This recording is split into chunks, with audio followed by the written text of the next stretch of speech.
your chairship. Can I also thank my honourable friend, the member for Rushcliffe, for securing this debate, and indeed colleagues across the House for their contributions this morning.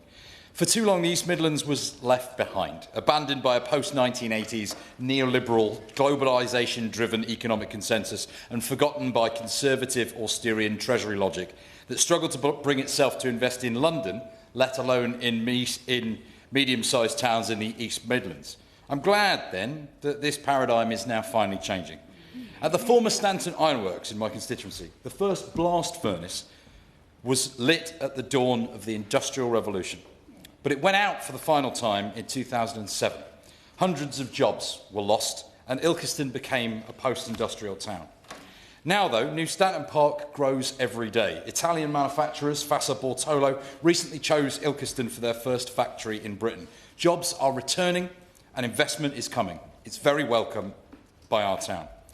But it's important to note that new developments spark anxiety, Madam Chair. Derbyshire was recently rated as having the worst roads in England. The local road network was never designed to handle so much pressure, and failure at junction 25 of the M1 brings traffic to a standstill for miles around.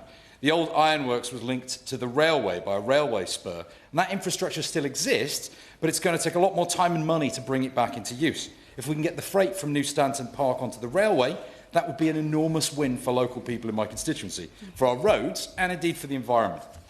Alongside this work, I've been campaigning for a junction 25A on the M1, designed to service Stanton. I've met with ministers, Highways England. I've even sat down and found complete common ground with the leader of my local Conservative council group, Councillor Wayne Major. Ultimately, such a project will take several years minimum and at least tens of millions to happen. But it's really important that we get it working for our local community. For that, we need the government. I'm very grateful for the changes to the Treasury Green Book to make infrastructure upgrades outside London more acceptable. And I'm extremely excited about the £2 billion committed by the Chancellor for transport in the East Midlands, and also to see how our brilliant Mayor Clare is going to spend that money. What I really want to stress here today, though, Dr Huck, is that in Erewash we don't just have a strong industrial history, but a growing industrial present.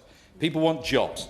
They want investment, they want economic growth, but that needs to come with proper, long-term, serious commitments in infrastructure. When we have growth, it leads to work for local people, not just around those people. They need to know that it benefits them, not just the mega-rich CEOs. Part of that is making sure we get proper investment in infrastructure to make people's lives better and more productive.